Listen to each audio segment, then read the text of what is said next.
This Iceberg video will take you down the dark waters of cold cases. Who was the serial killer that forced everyone in New Orleans to play jazz music? Then imagine a case where a serial killer targets the children of another serial killer. This cold case Iceberg is wild, so brace up.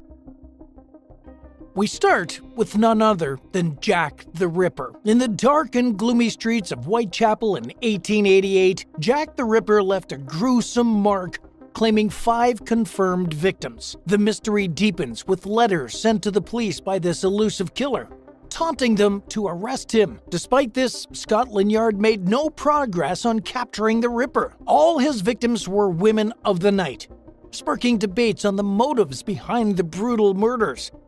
It didn't take long for people to start seeing reasons to blame these deaths on high society. Fingers were soon pointed at the royal family as being the masterminds. But this is not baseless, as there is good reason to believe that Jack the Ripper could have been a hitman for the British government or elite class. This is because all the victims had to level connections to the government. Others accused the Freemasons. Some even pointed fingers at the police themselves, suggesting an inside job. Amid the theories, the name James Maybrick surfaces, a wealthy cotton merchant with a rumored secret life. His death in 1889 also makes it believable that he could be the Ripper, as the killings ended with his demise. Next is none other than the Zodiac Killer. In the late 1960s and early 1970s, the Zodiac Killer spooked San Francisco. This unidentified killer offed at least 5 people, but that is only the official figure. The Zodiac Killer claims the number to be 37.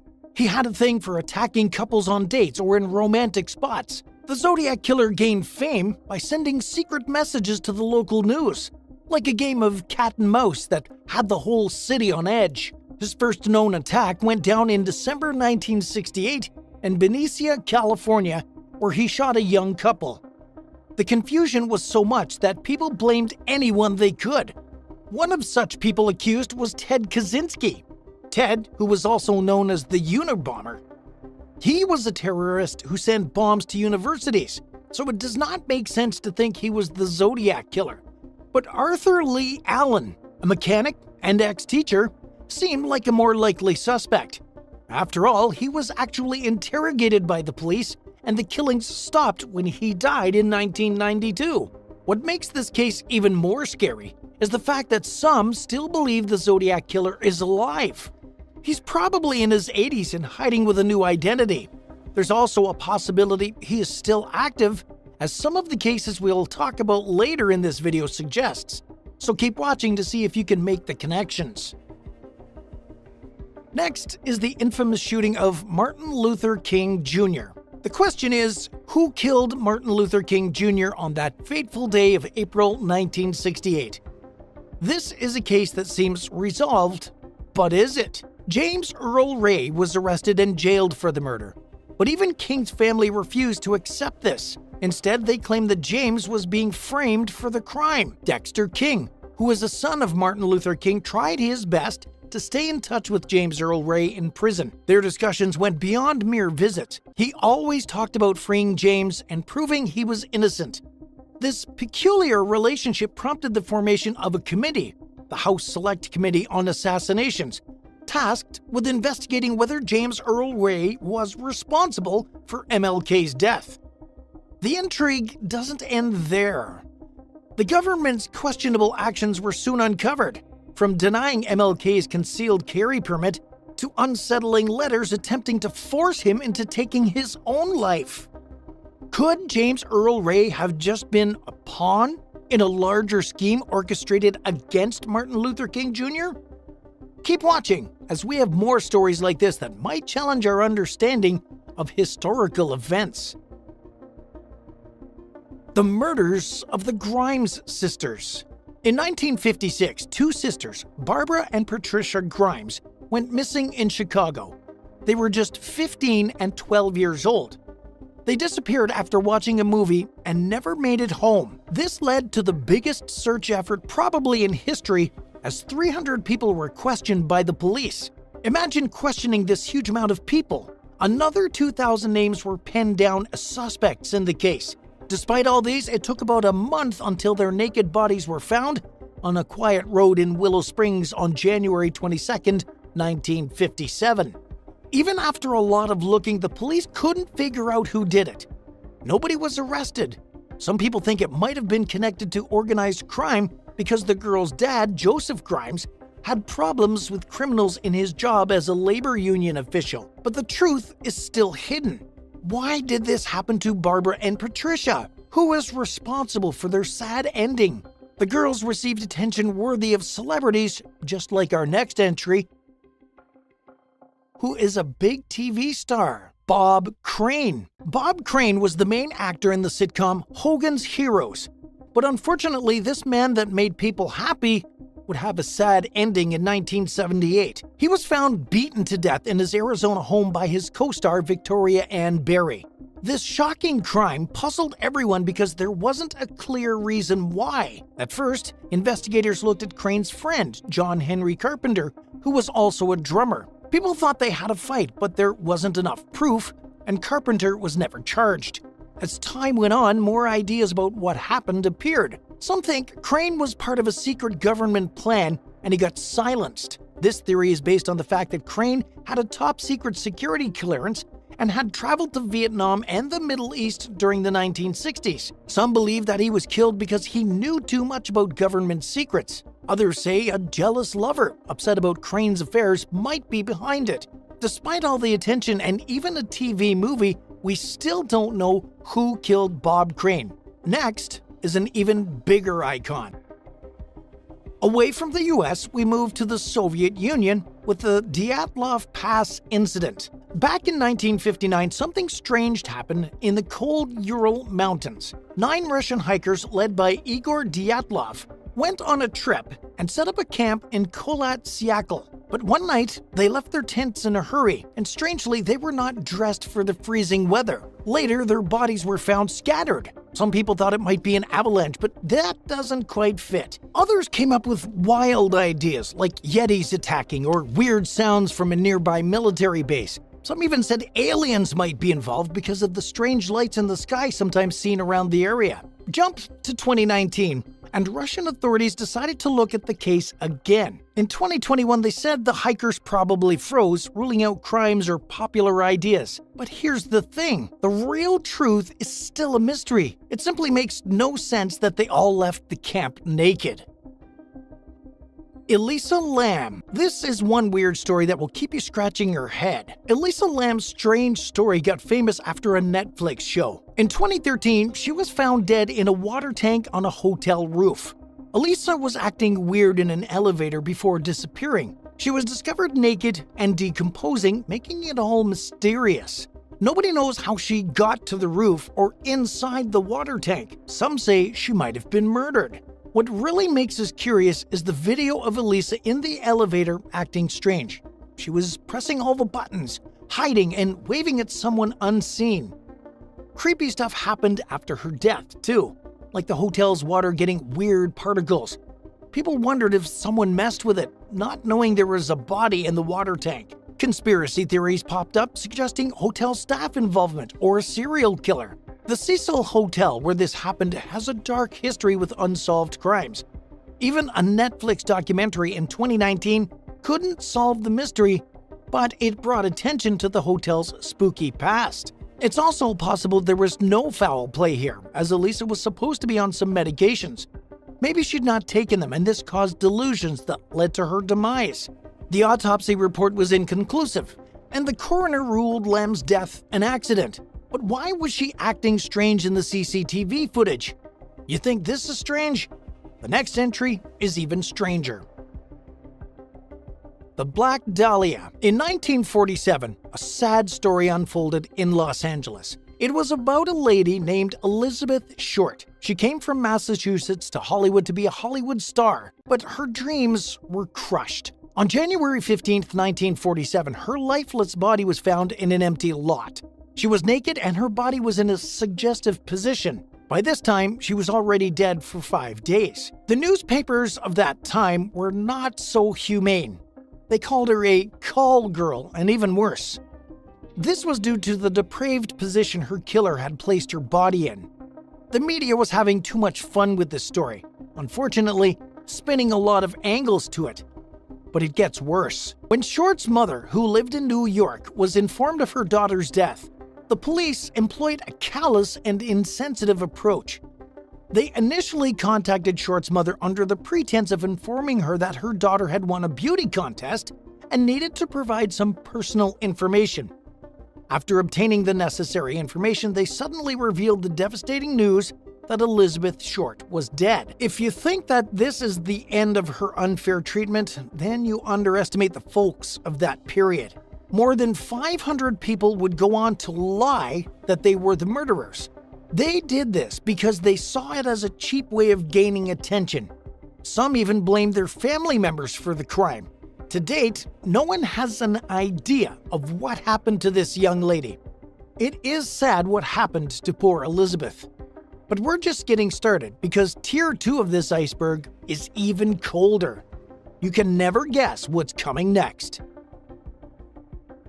We start off with a cold case that also sets a record that has remained unbroken. D.B. Cooper is the name given to the mysterious man who pulled off the only unsolved hijacking in American aviation history. On November 24, 1971, he boarded a Boeing 727 flight from Portland to Seattle, wearing a dark suit and sunglasses. He handed a note to the flight attendant, claiming that he had a bomb in his briefcase. She believed him because he showed her a glimpse of wires and red sticks in the suitcase. He then calmly told her his demands: $200,000 in cash and 4 parachutes.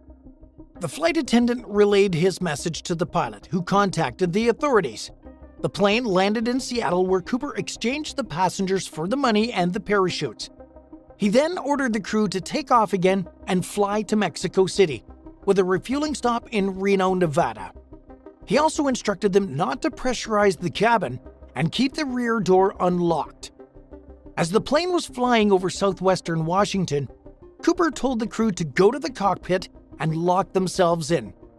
He then opened the rear door, strapped the money to his body, put on a parachute, and jumped into the night.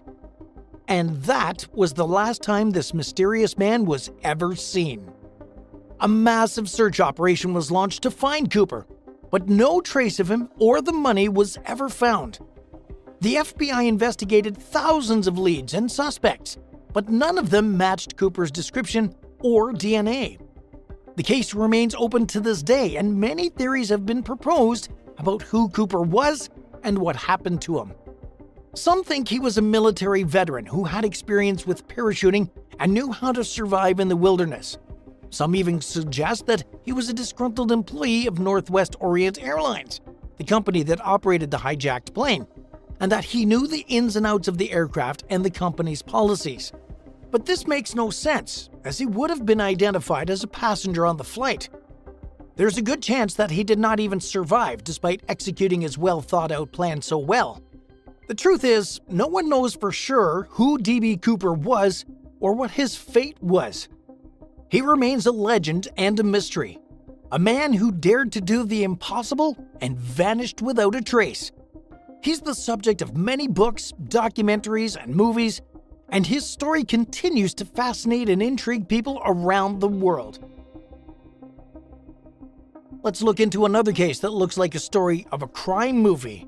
Art heist at the Gardner Museum. On March 18, 1990, 2 men dressed as police officers entered the Isabella Stewart Gardner Museum in Boston and stole 13 works of art worth over $500 million. The stolen art included paintings by Rembrandt, Vermeer, Manet, Degas, and Cézanne. The heist remains unsolved to this day. Some theories suggest that the thieves were members of the Mafia, the IRA, or professional art thieves. The FBI has been investigating the case for over 30 years, but has not made any arrests or recovered any of the artwork. In an effort to recover the stolen works, the museum is offering a $10 million reward for information that leads to the return of the art. The Isabella Stewart Gardner Museum heist is one of the most infamous and mysterious art heists in history. Now, brace yourself for the story of Asha Jaquila Degree Disappearance. Asha was a bright and inquisitive 9-year-old girl from Shelby, North Carolina, who vanished without a trace on the morning of February 14, 2000. Her disappearance remains a perplexing mystery, shrouded in unanswered questions and unsettling theories. Asha's last known whereabouts were in her bedroom, where she was tucked away in bed on Valentine's Day night. Sometime between 2:30 and 6:30 a.m., she quietly exited her home, leaving behind her family and the comforts of her childhood. Despite extensive searches and countless investigations, Asha has never been found, leaving her family and the community grappling with the agonizing reality of her absence. Theories surrounding Asha's disappearance have been as varied as they are unsettling. Some believe she was abducted by a stranger, snatched from her home in a moment of vulnerability. Others speculate that she ran away from home, seeking an escape from an undisclosed turmoil. There have been suggestions of parental involvement, though these allegations have been vehemently denied by Asha's parents. In 2020, a new lead emerged when an inmate at a North Carolina prison claimed to know the whereabouts of Asha's remains. The inmate, who was serving time for an unrelated crime, provided detailed information about a burial site in Cleveland County. Authorities conducted a thorough search of the area, but found nothing conclusive. The inmate's claims remain unsubstantiated and may just be a way of seeking attention and relevance. Next is the case of another kid, JonBenet Ramsey. JonBenet Ramsey was a 6-year-old beauty pageant queen who was found murdered in her home in 1996. The case is unsolved and has many theories. It is thought that an intruder killed her and left a ransom note, or perhaps her family was involved and staged the crime. Another theory is that she died accidentally and her death was covered up. The case has been reopened several times and new evidence has been released. In 2019, a documentary suggested her brother was the killer, but he sued for defamation. In 2022, a new palm print was found in the basement where her body was. And more recently, in 2023, a new book claimed to have a DNA report that excluded the family and other suspects. I don't know who killed her, but the intruder theory looks more reasonable. What are your own thoughts? The Icebox Murders. On a hot summer day in 1965, Houston police officers made a horrifying discovery in a seemingly ordinary house. Inside the refrigerator, they found the mutilated remains of Fred and Edwina Rogers, an elderly couple who had been brutally killed and dismembered by their own son, Charles Rogers. You see, Charles Rogers was a brilliant but troubled man who had a mysterious and secretive life. He was a seismologist and a pilot who had worked for the CIA. Rumors had it that he was even involved in the assassination of President John F. Kennedy. He had a strained relationship with his parents, whom he accused of being abusive and controlling. Charles lived with them in the same house, but rarely spoke to them or anyone else. On Father's Day, June 20th, 1965, Charles snapped and murdered his parents in cold blood. He then meticulously cut up their bodies and stuffed them in the refrigerator, leaving behind no clues or motives. He cleaned up the house and fled, never to be seen again. The Icebox Murders remain one of the most baffling and gruesome unsolved crimes in American history. What drove Charles Rogers to commit such a heinous act? What secrets did he hide from the world? And where did he go after the murders? These questions haunt the minds of investigators and the public to this day. Another family case is the Jameson family deaths. The story of the Jameson family is a big mystery that happened in 2009 in Oklahoma. Bobby, who was 44, Sherry Lynn, who was 40, and their 6-year-old daughter, Madison. On October 8, 2009, they left home, and a few days later, their truck was found empty in Latimer County, about an hour away from their home. Inside the truck, the police found their IDs, wallets, phones, a GPS system, Sherilyn's purse, their dog Maisie, and $32,000 in cash. Despite finding all of these, the police were unable to find the family. There was even CCTV video from the family's home, which showed them packing, leaving a brown briefcase and a gun. The police had many ideas about why the family disappeared, like drugs, hiding, murder, or all of them, deciding to end their lives together, but they couldn't prove anything. The family also did some odd things, like saying they saw ghosts, doing magic, and having a connection to a strange group. It won't be until November 2013 that hunters found the bones of 2 adults and a child in Latimer County, less than 3 miles where the truck was found. These bones belong to the Jameson family, but no one knows what happened to them. The Smiley Face Murders.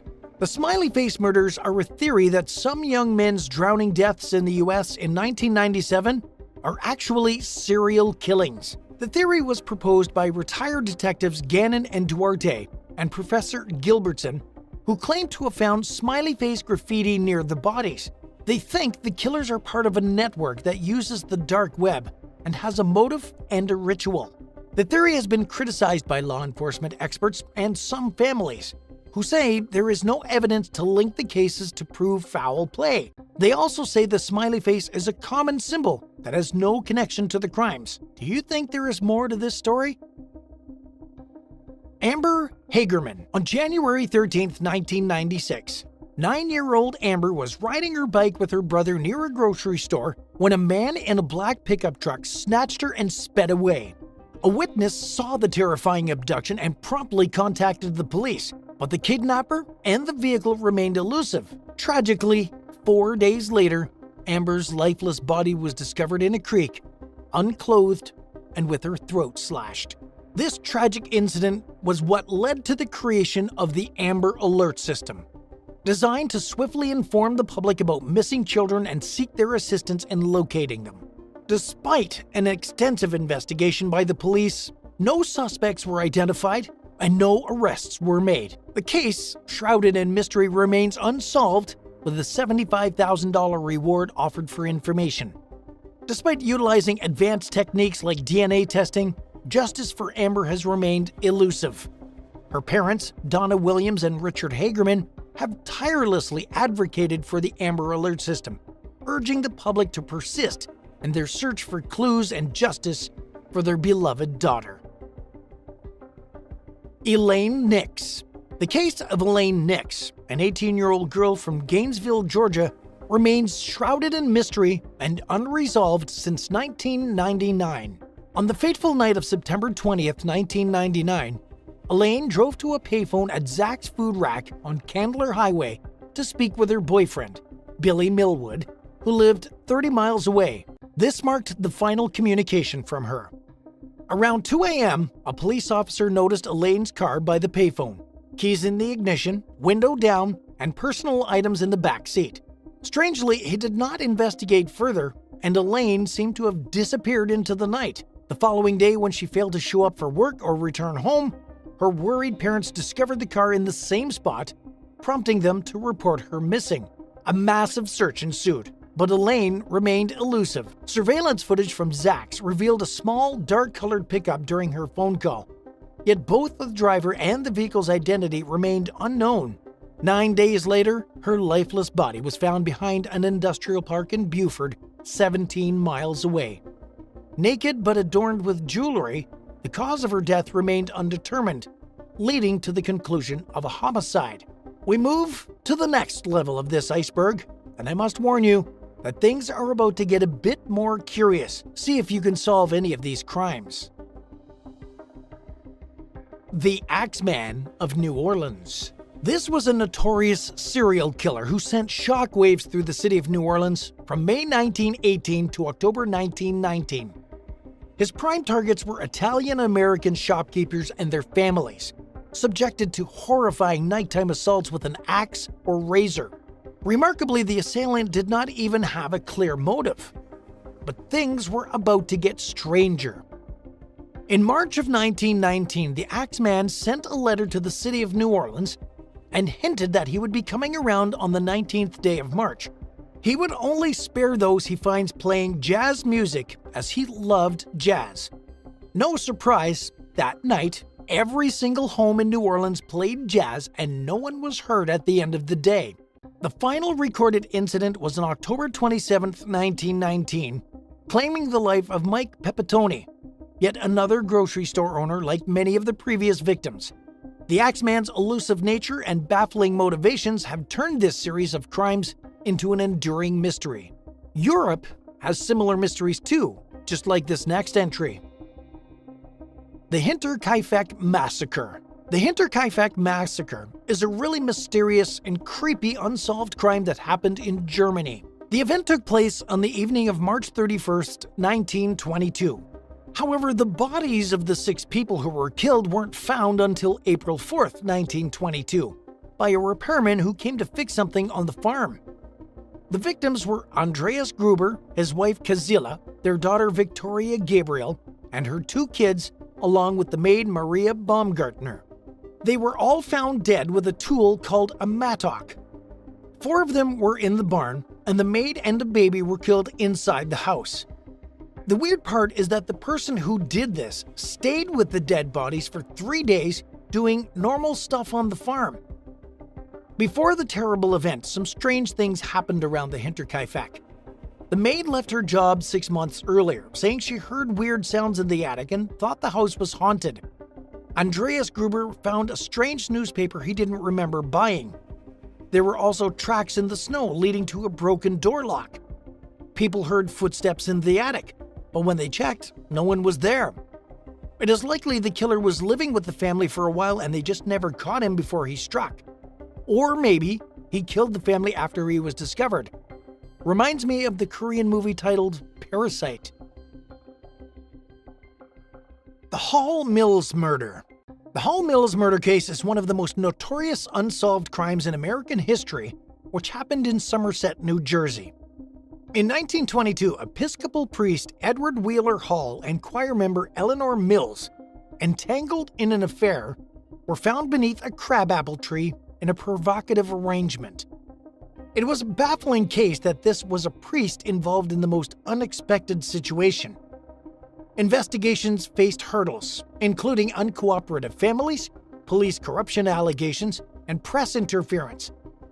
The main suspects, Frances Noel Stevens Hall and her brothers, were arrested in 1926, prompted by the controversial testimony of the pig woman, Jane Gibson, called this name because she raised hogs. The subsequent trial, dubbed the Trial of the Century, hinged on her testimony and alibis presented by the defense. Despite a not guilty verdict in 1926, the case remains unsolved, giving rise to numerous theories, from jealous spouses to political scandals. Cindy Song's disappearance. Cindy Song was a 21-year-old Penn State student who vanished without a trace on November 1, 2001, following a Halloween party. Dropped off at her apartment complex by friends around 4 a.m. Her apartment revealed perplexing clues. A backpack, phone, and false eyelashes remained, but keys and a purse were missing, suggesting a brief outing after her return. Despite concert tickets and a computer receipt hinting at future plans, Cindy seemed to vanish into thin air. This means it is very unlikely that she committed suicide or had plans to leave the area. There could only be one conclusion here, which is she was abducted. Yet her apartment didn't give any hint of an abduction. Or could the perpetrator be someone she trusts and simply followed? A convicted murderer, Hugo Selensky, was accused by his accomplice Paul Weekly of abducting, raping, and killing Cindy. Weekly later recanted and Selensky denied involvement. Another theory speculated human trafficking, yet no concrete evidence supports this claim. Here is the case of another female student, Jenny Lo Chang. In the shadows of September 11, 1977, tragedy befell 19-year-old Jenny Lo Chang, a student at San Francisco State University, whose life was brutally cut short within the walls of the university library. The haunting details of her murder paint a chilling picture of a crime that has remained unsolved for over 4 decades. Jenny was last seen by her roommate at 6 p.m. heading to the library for an evening of study. However, she never returned, prompting her dorm roommates to report her missing the following morning. The grim discovery of her lifeless body in a faculty reading room, bearing 30 stab wounds, signs of a violent beating, and a potential sexual assault, shook the campus to its core. How could such a gruesome act have taken place in a public place like a library? Despite meticulous police questioning of students and faculty, a veil of silence surrounded the crime scene. The case went cold, and no arrests were ever made. Internet theories have surfaced, suggesting a connection to the elusive Zodiac Killer, who haunted the same area without ever facing justice. However, conclusive evidence linking him to Jenny's murder remains elusive. We can only imagine how many of these killers are still out there, yet to account for their crimes. The story of Arthur Buddy Schumacher is equally disturbing. Young Buddy Schumacher, affectionately known as Arthur, was just 8 years old when tragedy struck in Wauwatosa, Wisconsin. His lifeless body was discovered in a wooded area near his home on September 16, 1925. He had been suffocated with a handkerchief, forcibly lodged into his throat, and signs of mutilation and sexual abuse were evident. The investigation took twists and turns, with suspects like Edward Rooney, a drifter, and Frank Drummond, a mentally challenged man, surfacing. However, lack of evidence and unreliable confessions led to their release. Even a mentally ill man named John H. Smith confessed to Buddy's murder, along with claims of harming other children. Yet his confession was discredited, and he was confined to a mental hospital instead. Some intriguing conspiracy theories suggest darker motives, including a pedophile ring, a satanic cult, or even a political vendetta against Buddy's father, a prominent figure in Wauwatosa. The case remains unsolved to this day. The next case is similar. See what you can make out of it. The Delphi Murders. The Delphi Murders cast a chilling shadow over the tragic fate of two 13-year-old friends, Abigail Williams and Liberty German, who set out for a hike on the Manon High Bridge Trail in Indiana in 2017. The unfolding events, marked by the arrest of a suspect in 2022, have gripped the nation's attention. Tragically, the girls' lifeless bodies were discovered around noon the following day, near the abandoned Manon High Bridge. The specifics of their murder have not been disclosed by the police. A crucial turning point in the investigation came with the release of a still image of a potential suspect on February 15, 2017. The photograph captured a figure, later identified as Richard Allen, walking towards the girls on the rail bridge. A chilling audio clip from German's phone captured the man uttering ominous words, "Down the hill." The breakthrough came on October 26, 2022, when Richard Allen, a 50-year-old Delphi resident, was taken into custody and charged with 2 counts of murder. Allen entered a not guilty plea, but a newly unsealed document revealed his chilling confession during a phone call with his wife. Shockingly, he admitted to another murder in 2011 and claimed to have a list of potential victims.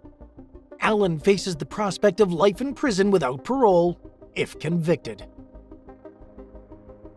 Let's go back to Germany with the Frauke-Liebs case. The Frauke-Liebs case is an unsolved murder in Germany from 2006 that revolves around the mysterious disappearance and tragic death of 21-year-old student nurse Frauke Liebs. After a night out with friends, she left a pub in 2006 and was never seen again. Cryptic messages to her ex-boyfriend hinted that she went to Nieheim, but subsequent calls conveyed no details. Her skeletal remains were discovered in a forest months later, dressed in the same clothes, but the cause and time of death undetermined. Law enforcement could not do much as they were faced with a baffling lack of motives, suspects, or evidence, despite extensive investigations, leaving the case unresolved. Whew, Tier 3 was chilling, right? Okay, let's take it further with Tier 4. One of the cases is the possible kidnapping of 5 children staged as a house fire.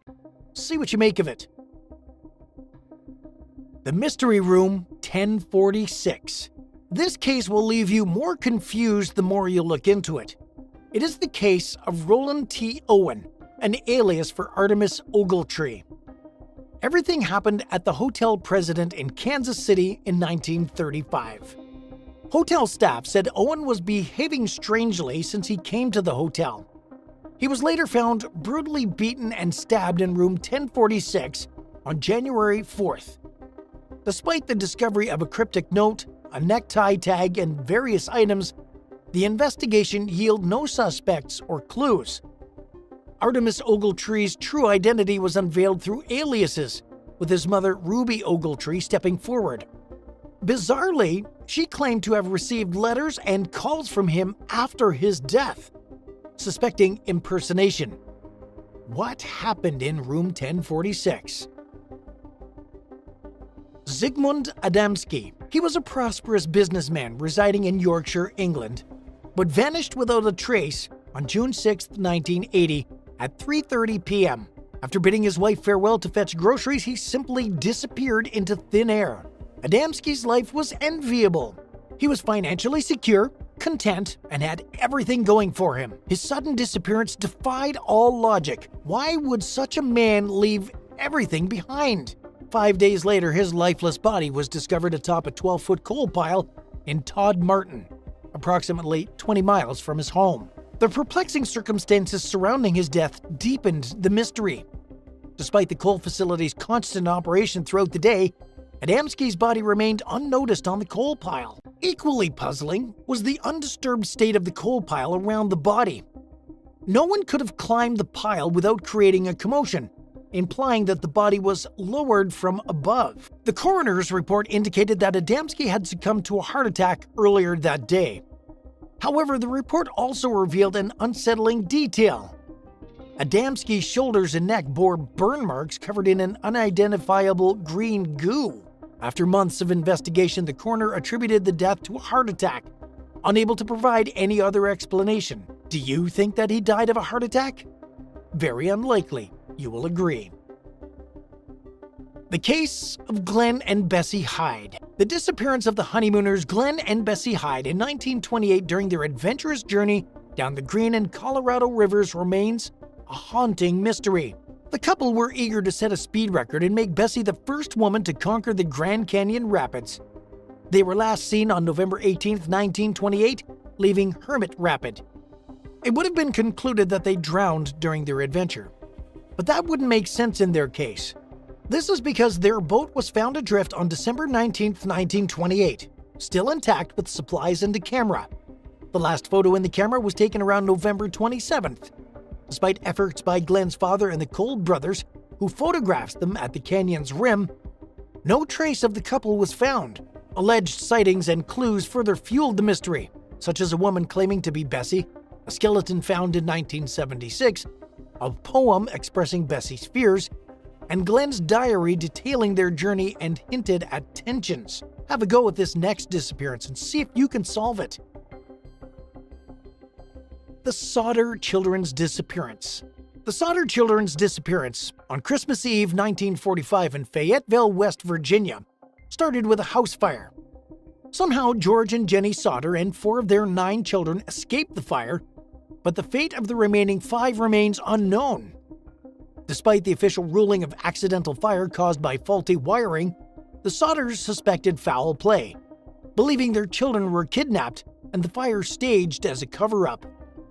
Doubts about the fire's origin arose, including claims of its unusual intensity, phone line tampering, ladder displacement, and car interference. The Sodders received various clues suggesting the children might be alive, from a photo resembling one son to rumors of sightings across states and countries. Private investigators, FBI involvement, appeals to the governor and president, and a billboard with the children's photos yielded no conclusive answers. What do you make of this case? Okay, here is another disappearance case for you. The Malakia Logan disappearance. Malakia Zally Logan was an 8-year-old girl from Greenwood, South Carolina, who vanished on May 15, 1988, while riding her bike home from a nearby basketball court. Her bike was found abandoned near a dumpster, sparking a massive search that yielded no clues. In 1990, her remains were discovered in a wooded area, determining her death as a homicide due to blunt force trauma to the head. Charles Wade Hampton, a convicted rapist and murderer residing near Kia's apartment, emerged as the main suspect. Although he allegedly confessed to killing Kia and other girls, he later recanted, claiming police forced him to make the confession. While Hampton was convicted of killing another girl, Tiffany Nelson, in 1994, he was never charged in Kia's case. Hampton's death in 2012 left unanswered questions about his involvement in Kia's murder and other unsolved cases. And the case may never be resolved if he truly had a hand in it.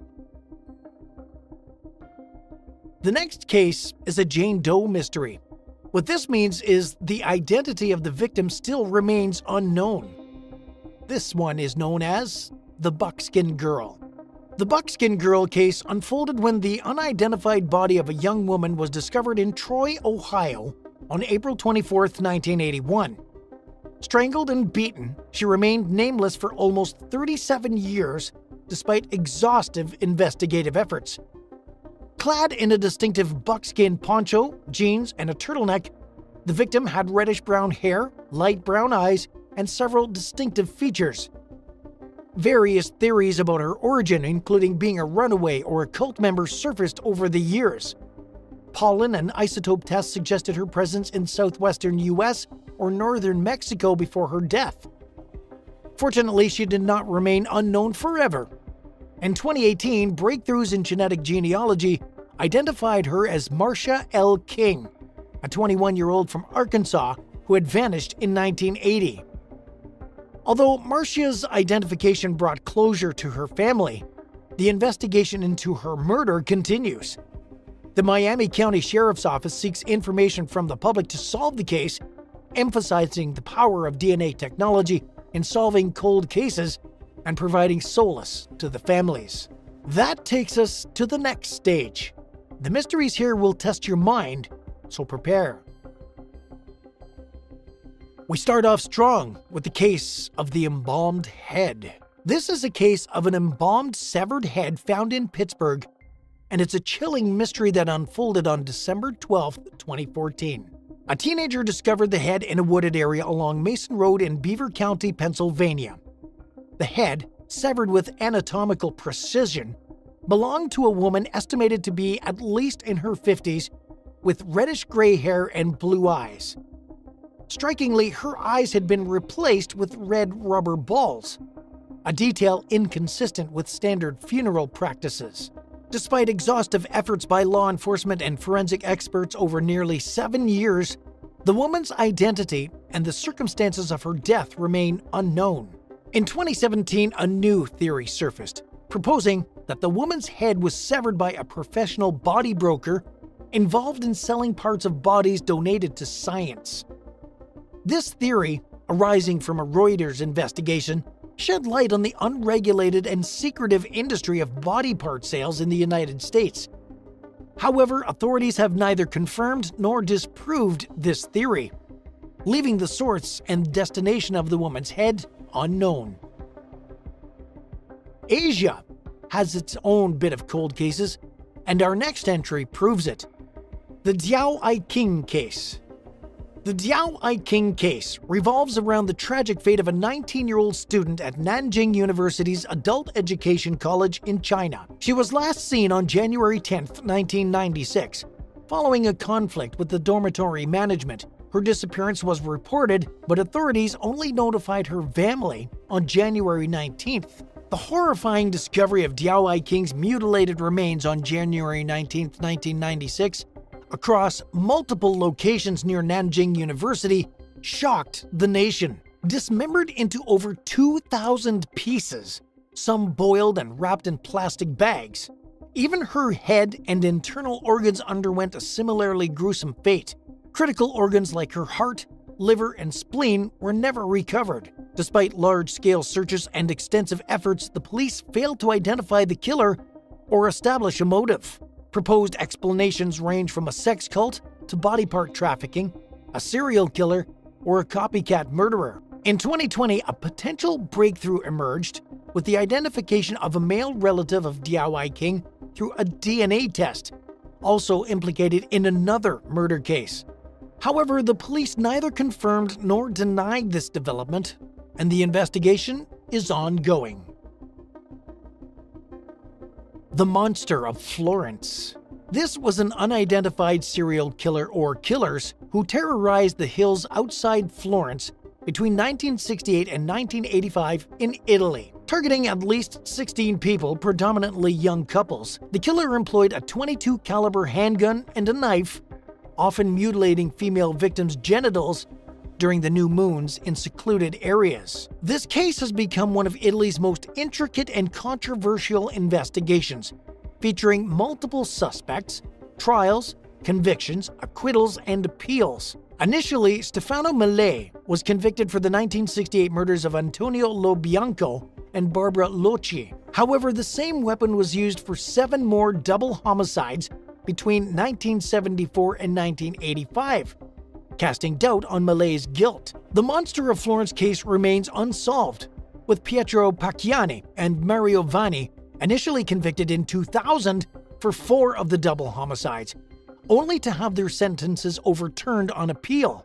A 2001 reopening of the case explored a theory implicating a group of high society figures in an occult sect, but bureaucratic and legal obstacles have hindered progress. Do you think the Italian authorities are hiding the truth about this case?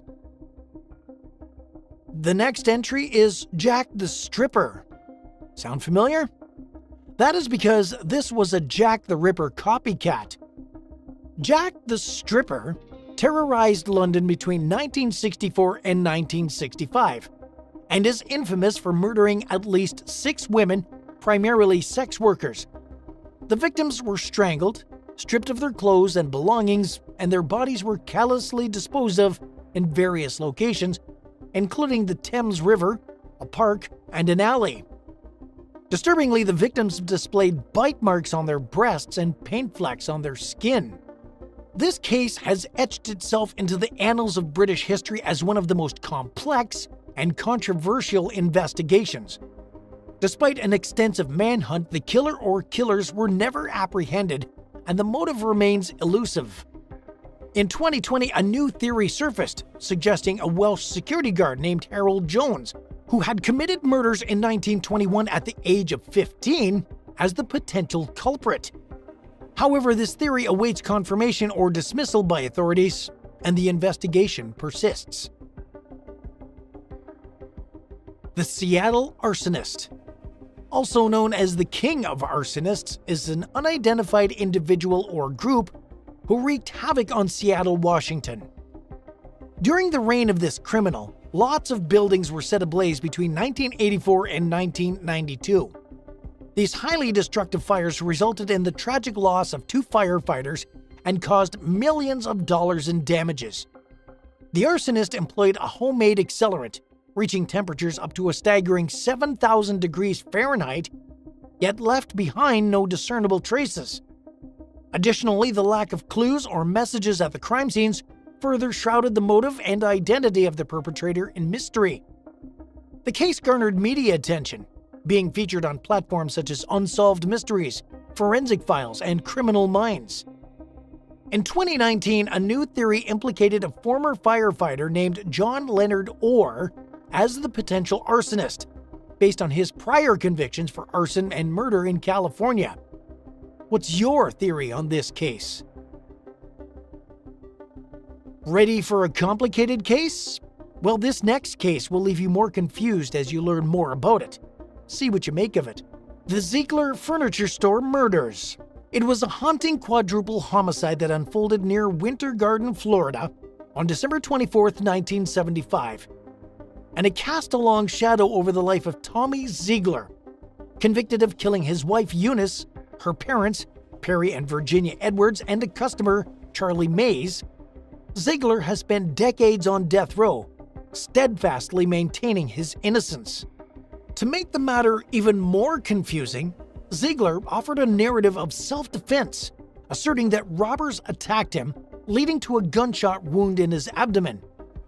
He pointed an accusatory finger at his brother-in-law, Perry Edwards Jr., suggesting a motive rooted in the family's wealth and control. As if the confusion wasn't enough, a cloud of controversy hovered over the presiding judge, Maurice M. Paul, as he was said to have harbored a past conflict with Zler in an unrelated case. Despite the jury recommending life imprisonment, Judge Paul imposed the death penalty. For decades, Zler has sought DNA testing on the evidence, buoyed by support from diverse quarters, including a juror who voted to convict him, a civil rights activist, and a former FBI agent. The state consistently rebuffed these requests, contending that DNA results would not exonerate him. In a significant development in May 2021, State Attorney Monique Worrell reversed her predecessor's stance, granting Zler permission to conduct DNA testing. Worrell emphasized the need for a fair trial and reliable evidence. However, this progress hit a roadblock as State Attorney General Ashley Moody filed a motion opposing the testing, citing concerns about time and resources. The motion awaits resolution before the Florida Supreme Court. You really need to ask what the heck is going on in this case. What are they trying to hide? This leads us to Tier 6. Know that things are about to go crazy, so put on your detective hat for this one. The Boston Offender. The Boston Offender is an elusive and unidentified serial rapist. His mode of operation involved targeting female clerks near closing time in Boston, Massachusetts, near shopping centers. Armed with a gun, he would force his victims and any accompanying employees into confined spaces, subjecting them to sexual assault before making a swift escape. It is surprising that he didn't try to hide his identity, yet he has remained unidentified till date. This is despite the police releasing a composite sketch and offering a $10,000 reward for information leading to his arrest. Adding to the frustration is the realization that the most recent attack occurred in January 1990, falling within the statute of limitations for violent crimes in Massachusetts. This legal constraint means even if the rapist were identified today, he could not be tried for these heinous crimes. The statute of limitations for rape in Massachusetts is 15 years, extending to 27 years only if DNA evidence is available for perpetrator identification. However, it remains unclear whether DNA evidence in this case exists, has been preserved, or has undergone any testing. The next case is even more puzzling. This is the case of Charles Morgan. His life was marked by mystery and tragedy, as he claimed to live a double existence, rotating between a seemingly ordinary role as an escrow agent and a covert one working on cases involving organized crime, drug trafficking, and money laundering. His mysterious disappearances and subsequent death in 1977 have left behind a lot of unanswered questions. In his first disappearance in March 1977, Morgan returned with shocking revelations. He claimed to have been kidnapped, drugged with a lethal hallucinogenic substance, and disclosed his secret life as a government agent. His return was accompanied by a mysterious note mentioning plastic surgery to alter his appearance and hinting at a letter that would explain everything if he met an untimely demise. The second disappearance occurred on May 31, 1977. A woman identifying herself as Green Eyes reassured Morgan's wife of his well-being, quoting a Bible verse that hinted at the complexities of life and wickedness in high places. Astonishingly, Morgan's lifeless body was discovered 9 days later in the desert, a gunshot wound to the back of his head, and an array of peculiar items surrounding him. The autopsy added another layer of mystery with the discovery of a $2 bill concealed in Morgan's underwear. The bill had cryptic symbols, including Spanish names, circled numbers, and a crude map. Some speculate these symbols could be linked to Morgan's secret government work. Makes us wonder what Charles Morgan was doing for the government and why he was silenced forever. Thomas Hotard and Audrey Moat. The intertwined tales of Thomas Hotard and Audrey Mote unfold like a tragic novel where secrecy, infidelity, and a secret note converge into a puzzle that remains unsolved to this day. The affair between Hotard, a married father of 5, and Mote, a divorced mother of 3, took a dark turn on November 24, 1956, near Lake Pontchartrain, Louisiana. The two lovers meeting in a remote swamp area was a routine for 2 years. This was the site where a hunter and his son discovered them alive in the morning, but returned to find Hotard dead from a shotgun wound to the back of his head. Mote had vanished without a trace, leaving behind a perplexing note on the dashboard, setting a deadline for 2:30 p.m. for action. The meaning of this deadline is also confusing. Subsequent police investigation yielded no evidence of Mote's fate. Theories of abduction or murder at the hands of Hotard's assailant surfaced, but no leads or motives emerged. Even the possibility of Mote's involvement in the crime lacked evidence. So who killed Hotard, and what happened to Mote? Since Hotard was cheating, the general conclusion is that Hotard's wife was possibly the mastermind behind his murder. But this is just an accusation based on no evidence. Boy in the Box. In the heart of Pennsylvania's winter, on February 25, 1957, a chilling discovery unfolded near Pennsylvania's Fox Chase neighborhood. A hunter venturing through the woods stumbled upon a sight that would forever etch itself in the annals of unsolved mysteries. A small boy, lifeless, wrapped in a flannel blanket and concealed within a box. The boy, dubbed America's Unknown Child, bore the marks of severe physical abuse, his body bearing the brunt of unimaginable cruelty. Autopsy reports revealed deep-seated surgical scars, adding another layer of mystery to the boy's identity and the circumstances surrounding his demise. Despite a nationwide campaign that saw 400,000 flyers distributed at every gas station in Pennsylvania adorned with the boy's image, no one came forward to claim him. The absence of leads and the lack of a missing child report only deepened the mystery. Could the boy's parents be the culprit? Because that is the only way it makes sense that no one came looking for this boy. One theory, prompted by a psychic's vision, pointed towards a nearby foster home, suggesting a possible accidental death hushed up by the institution. However, the foster home vehemently denied any involvement, leaving the theory unresolved. Besides, the foster home should have had official records of all the children in their care. Wiping this out would be impossible. In 2002, a woman named Martha stepped forward, claiming to be the boy's older sister. Her story, though met with some doubts, held some unsettling parallels to the case details. She recounted her abusive mother and a fateful night when, in the midst of disciplining her son, an accident led to his death. Panicking, they disposed of the body in the woods. Martha's story seemed true as she accurately gave details such as the boy's recent haircut and the discovery of beans in his stomach, a fact not publicly known. However, doubts lingered due to Martha's history of mental illness and the accessibility of the case information she provided. Finally, we get into the final tier of this iceberg. Expect some spectacularly mysterious cases here.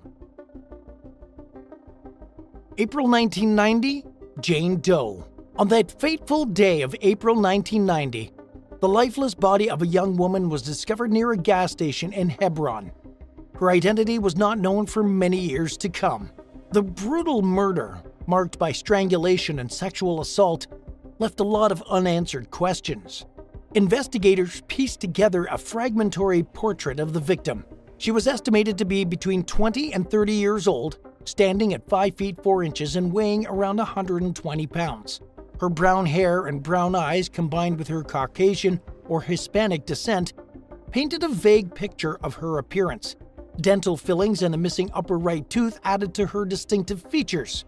The proximity of her discovery to a truck stop and a highway fueled speculation that she may have been a victim of a truck driver or a serial killer.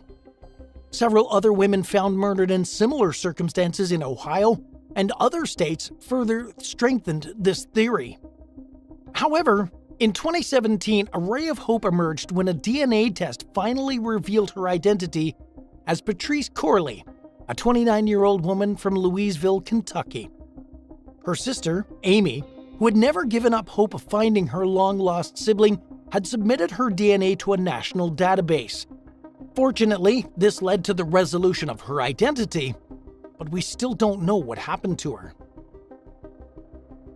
The Kolb Skeleton. The Kolb Skeleton was a strange and mysterious discovery that has intrigued people for decades.